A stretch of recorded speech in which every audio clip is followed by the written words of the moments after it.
help your child understand that he or she has a mental illness? Sometimes very gently. It's a good question. I think it's really individual. I mean, there is a lot of what we would call psychoeducation. So education that talks about the illness, education that really explains to people what's going on in the brain and what medication does. And that's very helpful.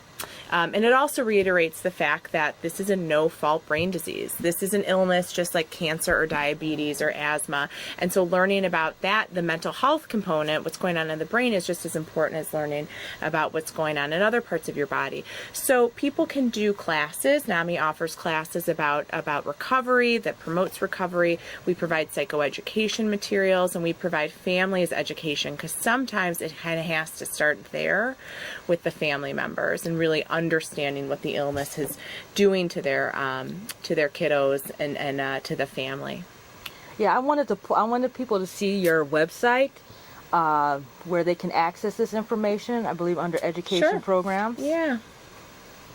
So you can see all the programs that NAMI offers to help train parents, to help train students about mental health and how to navigate through it. And all of our programs are also offered in Spanish. Excellent. No, that's very good to know. So we talked about helping our child to understand their mental health issue. But as you mentioned earlier, mental health does have a significant stigma to it, and most people just don't understand. We understand what we see on television, what we see in the movies. So even though it's improving, it's still an emotional stigma. So how do I help my child's teacher and their schools understand? Because you say my child has maybe something like OCD or even schizophrenia. People automatically assume the most extreme of the illness. So how do we educate our teachers and the staff? A good question. It's a big question. You said that stigma may be improving, and actually what we found is it's not. It's not. No. Please help us. Yeah, I thought so too, right? Because you'd think like we're hopefully becoming a more open and after tolerant the silver society. lining, I'm like, oh, okay, we're moving forward. Yeah. it's steps, right? Yeah. What we've learned is that contact is what makes a difference. Okay. So we need people who are living with an illness. We need family members to be able to come out and feel comfortable talking about it. It's very scary. It's very brave to share because of the stigma we talked about. And education, the component for education is really important. We really need to be a much more tolerant society, because this is the most stigmatized against illness group in the country for sure. We would never treat anybody else the way we treat people who are living with a mental illness. The social discrimination is huge. So what NAMI has done is we are implementing a program that other NAMIs do as well. It's called Ending the Silence. You asked about teachers and students. Absolutely. And we go into high schools with an individual who's living in recovery from a mental health condition and a young adult, and we present on stigma. We present on what mental health conditions could look like in young adults, and then the individual living in recovery tells their story. And it's been very powerful. Young people have a much more open mind, and they have received it really well. We've reached over 1,200 Chicago Public School students since starting in November. It's a really, really powerful program. No, I agree, and hopefully, if you are any teachers or staff administration, this is and you haven't had NAMI come to your school, this is definitely something that you would probably want to at least implement in your curriculum, or have a day session on.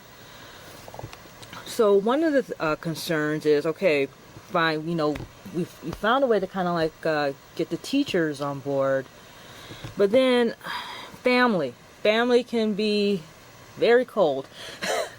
And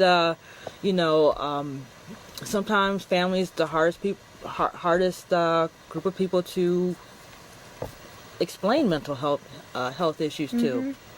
Family parties and stuff. How do you explain all the whispering? Could you help us understand, how do we talk to family? We always say nobody brings flowers to your house when a family member or loved one is being hospitalized for a mental health concern. Not at all. Nobody brings casseroles. That's what we say.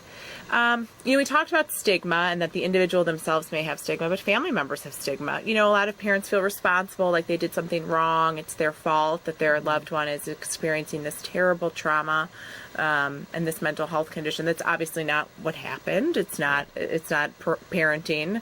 It's not what causes mental illness. But I think it's just being gentle. I think it's offering them support. I mean, families don't want to see their loved one in pain. Right. And so offering education, talking about the denial piece, working together collaboratively is what we do. But I would make a call here that we ask people who know that their friends and families are struggling with this to lend support and to offer that kind of engagement because they need it. They need it. They're not trying to be cold, I don't think, and I don't think they're trying to be distant. They just may not have the tools to know how to appropriately respond. Yeah. Don't know what to say. Sometimes it's just easier to stay away or, should we bring it up? Should we not bring it up? Do we address it? So it can be a tricky situation. For sure. But, okay. So, again, we talked about teachers. We talked about, I feel like Sesame Street. We talked about telling our child, the teachers, family. Now, on a peer situation, my child's friends, my child may have had a situation at school. How does my child tell his or her friends? How much should my child disclose about their mental illness? Should my child tell his or her peers? It's totally their call. I mean, what we say is once you come out with, saying that you have a mental health condition, you can't go back in. So it's what are the outcomes going to be? And NAMI is just rolling out a program. It's called Coming Out Proud, and it talks about that exact issue. In what circumstances would it be appropriate to share? It's always appropriate. It's always courageous. But let's talk about what the outcomes could be, unfortunately, because of the way our culture is and our society is. It's developed by researcher Dr. Pat Corrigan, and it's really remarkable. It gives people a sense of reduction in their own self-stigma. So even if they leave this workshop and they decide, I don't want to tell my friend at school, but maybe I'll tell my teacher.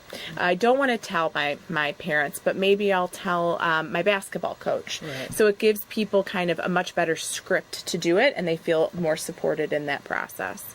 But it's an individual decision.